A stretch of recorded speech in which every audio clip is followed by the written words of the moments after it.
Good morning guys, আপোনালোকৰ কাৰণে আজি ভাল তথ্য এটা লৈছোঁ। আপোনালোকে ভিডিঅ'টো সম্পূৰ্ণ চাব। মানে আপোনালোকৰ যিমানখিনি ভেকেঞ্চি আছে, ভেকেঞ্চিখিনি থকাৰ উপৰি মানে আপোনালোকৰ ৰিজাৰ্ভেশ্যনো বহুত আছে। চ' এইকাৰণে মানে আপোনালোকে যিমান ভেকেঞ্চি দেখিছে সিমান ভেকেঞ্চিতকৈ অলপ ভেকেঞ্চি কমি যাব। যিহেতু আগৰবাৰত তেনেকুৱা ৰিজাৰ্ভেশ্যন নাছিলে, এইবাৰ বহুতখিনি ৰিজাৰ্ভেশ্যন আহিছে। ৰিজাৰ্ভেশ্যন মানে কেনেকুৱা, আপোনাৰ ST SC OBC MOBC এইখিনিৰ বাহিৰেও আৰু এক্সট্ৰাকৈ আৰু ৰিজাৰ্ভেশ্যন আহিছে। আপোনালোকে ৰিজাৰ্ভেশ্যন মানে নতুনকৈ এড কৰা হৈছে, গম পাইছেনে নাই আপোনালোকে নাজানো। মই এইখিনি আপোনালোকক আজি দেখুৱাম, মানে এক্সট্ৰাকৈ আপোনালোকৰ আৰু কিমান ৰিজাৰ্ভেশ্যন আছে। আৰু লগতে আপোনালোকৰ ইণ্টাৰভিউৰ কাৰণে বেছি দিন নাই। আপোনালোকে গম পাইছে, যিহেতু আমাৰ CM ছাৰে নিউজতো কৈ আছে 2 অক্টোবৰ বা 3 অক্টোবৰৰ পৰা আপোনালোকৰ অসম পুলিচৰ ৰানিং হ'ব। চ' ৰানিং হ'বলৈ আৰু বেছি দিন নাই, আৰু আপোনালোকে প্ৰিপেৰেশ্যন ভালদৰে ৰাখক। আৰু মোৰ ছাবস্ক্ৰাইবাৰ যোনখিনি আছে আপোনালোকক কৈ আছোঁ, এইকেইদিনত আপোনালোকে হাৰ নামানিব, কাৰণ এইকেইদিনে মেইন টাইম। আপোনালোকে বাকী আগৰ কেইদিনত যি কৰিলে, কিন্তু এই সময় পাইছে আপোনালোকে, এই সময়কণত আপোনালোকে খেলি মেলি মানে নকৰিব। যিকোনো মানে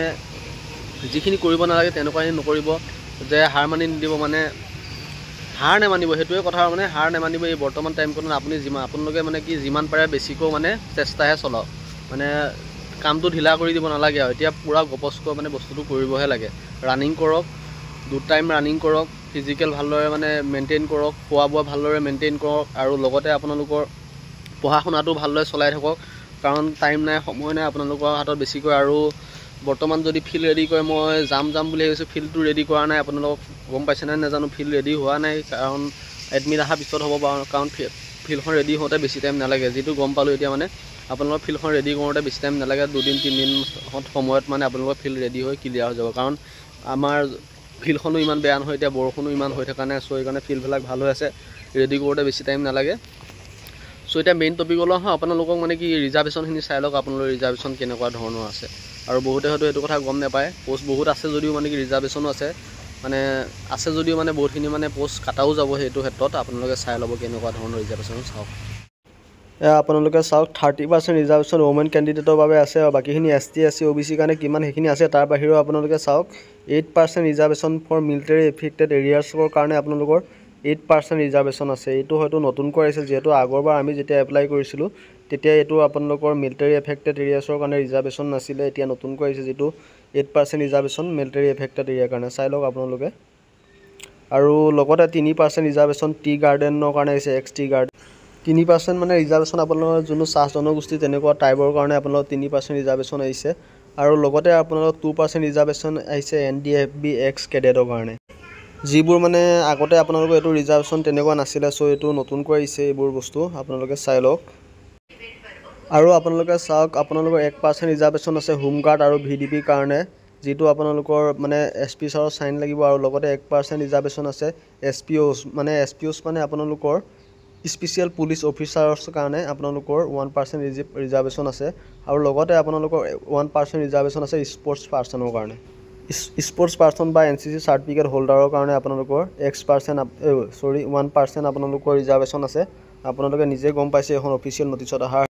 এইবোৰ ৰিজাৰ্ভেশ্যন যিবোৰ আছে কোনো ফেক নহয়, আপোনালোকে অফিচিয়েল নটিফিকেশ্যনত গৈ চাই ল'ব, নিজে দেখা পাব ৰিজাৰ্ভেশ্যনৰ ক্ষেত্ৰত। চ' ইমানখিনি ৰিজাৰ্ভেশ্যন আছে, আপোনালোকে গম পালে নহয়। আৰু এতিয়া আপোনালোকে ৰিজাৰ্ভেশ্যনখিনি চালে, ৰিজাৰ্ভেশ্যন চাই গম পালে আপোনালোকে ক'ত কিমান ৰিজাৰ্ভেশ্যন আছে। যিহেতু আগতে তেনেকুৱা নাছিলে ইমানখিনি ৰিজাৰ্ভেশ্যন, চ' সেইকাৰণে অলপ পষ্ট কাটা যাব, বেছি পষ্টো কাটা নাযায়। আৰু স্পৰ্টছৰখিনিৰ কাৰণে ভাল হৈছে, আগৰ নিচিনা এক্সট্ৰা মাৰ্কটো উঠাই দিলে। আগতে গম পায় বহুত এক্সট্ৰা মাৰ্কত পাইছিল, কম্পিউটাৰত পাইছিল, ITIত পাইছিল, কিবাকিবি বহুতত এক্সট্ৰা মাৰ্ক পাইছিল। এতিয়া অকল আপোনালোকৰ এক্সট্ৰা মাৰ্কটো আছে অনলি আপোনালোকৰ পাৰ্চেণ্টেজৰ সেইটো ক্ষেত্ৰত ভাল হৈছে। কাৰণ আগতে বহুতে ডুপ্লিকেট কম্পিউটাৰ চাৰ্টিফিকেট উলিয়াই পিনে আপোনালোকৰ এক্সট্ৰা মাৰ্ক লৈ লয়। চ' সেইটো কাৰণে এইটো ক্ষেত্ৰত ভাল হৈছে। বাকী আপোনালোকৰ মানে বহুত ভাল হৈছে বুলি মই ক'ব কৈছোঁ।